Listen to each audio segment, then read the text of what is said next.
Hi guys, എല്ലാവർക്കും ഇന്നത്തെ വീഡിയോയിലേക്ക് സ്വാഗതം. ഞാൻ ഇന്നിവിടെ പരിചയപ്പെടുത്താൻ പോകുന്നത് ഒരു ആടുംകൂട് ഫാമാണ്. നമുക്ക് ജസ്റ്റ് ഒന്ന് കണ്ടിട്ട് വരാം. നമുക്ക് വീഡിയോയിലേക്ക്. ഇതാണ് നമ്മുടെ ആട്ടുംകൂട്. ഇതിനകത്ത് 10 ആടുകൾക്കെങ്കിലും താമസിക്കാൻ സൗകര്യമുണ്ട്. രണ്ടു നിലയായിട്ടാണ് പണിതിരിക്കുന്നത്. അപ്പുറത്തും ഇപ്പുറത്തും പുൽത്തൊട്ടിയുണ്ട്.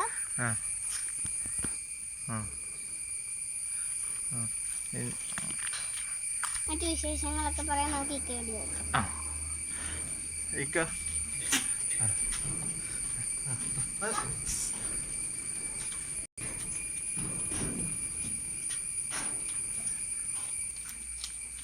ഇതാണ് നമ്മുടെ ഇക്ക.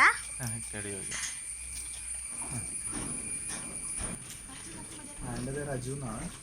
ഈ കൂട് പണിതിരിക്കുന്നത് 2 തട്ടുകളായിട്ടാണ്. അടിയിൽ കോഴിക്കൂട് ആയിട്ടില്ല, അത് ഉടനെ പണി. അപ്പം മേളിലാണ് ഇപ്പോൾ ആട്ടുംകൂട് പണിതിരിക്കുന്നത്. ഈ ആടെന്ന് പറയുന്നത് ബീറ്ററിൻ്റെ ക്രോസാണ്. Beater മലബാറിയായിട്ടുള്ള cross ആടാണ്. ഇത് പ്രഗ്നൻസിയാണ്. ഇതൊരു 6 ദിവസം 7 ദിവസത്തിനുള്ളിൽ ഇത് പ്രസവിക്കുന്നത്. ഇത് മലബാറി ആടാണ്. ഇതിൻ്റെ ഈ ബീറ്ററിൻ്റെ കുഞ്ഞാണ് ഈ മുട്ടൻ. ഇത് ബീറ്ററിൻ്റെ ഇത് മലബാറി കുട്ടനാണ്.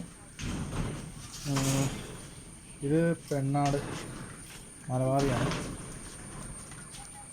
ഇതിൻ്റെ 2 കുഞ്ഞുങ്ങൾ അതിനകത്തുണ്ട്. പിന്നെ ഇതിന് 3 കുഞ്ഞുങ്ങളാണുള്ളത്. ഇത് മലബാറിയാണ്. ഇതിന് 3 കുഞ്ഞുങ്ങളാണ് അതിനകത്തേക്ക് പോകുന്നത്. ഇത് കുഞ്ഞുങ്ങൾക്ക് ഇടാൻ വേണ്ടി മാത്രം ഉള്ളത് ആണ്. പിന്നെ ഇത് മുട്ടന്മാർക്ക് ചെറിയ മുട്ടനും ഇടാൻ വേണ്ടിയിട്ടുള്ളതാണ്. പിന്നെ ഇതും പ്രഗ്നൻ്റാണ്. ഇത് മലബാറിയാണ്.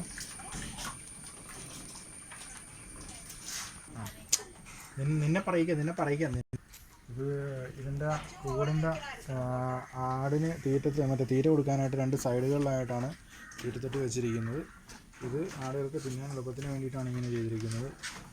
പിന്നെ സ്റ്റെയർ നടക്കാൻ ഇതിൻ്റെ ഫ്ലോർ ചെയ്തിരിക്കുന്നത് പ്ലാസ്റ്റിക് ഫ്ലോർ മാറ്റ് കൊണ്ടാണ്. ഇത് ഒരു സ്ക്വയർ ഫീറ്റിന് 280 രൂപയാണ് റേറ്റ്. 2 സ്ക്വയർ ഫീറ്റ് പ്ലാസ്റ്റിക് ഫോർമാറ്റാണ് ഉപയോഗിച്ചിരിക്കുന്നത്. ഏകദേശം ഒരു 100 പീസ് ഇതിനകത്ത് ഇട്ടിട്ടുണ്ട്. ഏകദേശം ഒരു 28,000 രൂപ അടുത്ത് ഈ പ്ലാസ്റ്റിക് ഫോർമാറ്റിന് തന്നെ ആയിട്ടുണ്ട്. പിന്നെ ഈ കൂടിൻ്റെ ഏകദേശ ചിലവ് ഒരു 1,50,000 രൂപ അടുത്ത് ചിലവ് വന്നിട്ടുണ്ട്. ഈ കൂടിന് ഏകദേശം ആയിട്ടുണ്ട് എല്ലാം കൂടി. അല്ലാണ്ട് എല്ലാം കൂടി 1,50,000 രൂപ ആയിട്ടുണ്ട്.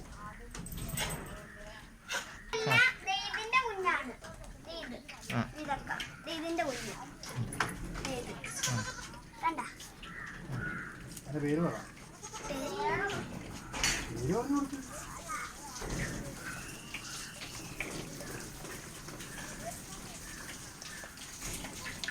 ഇതാ കൊച്ചിനെ കൊണ്ട് തന്നെ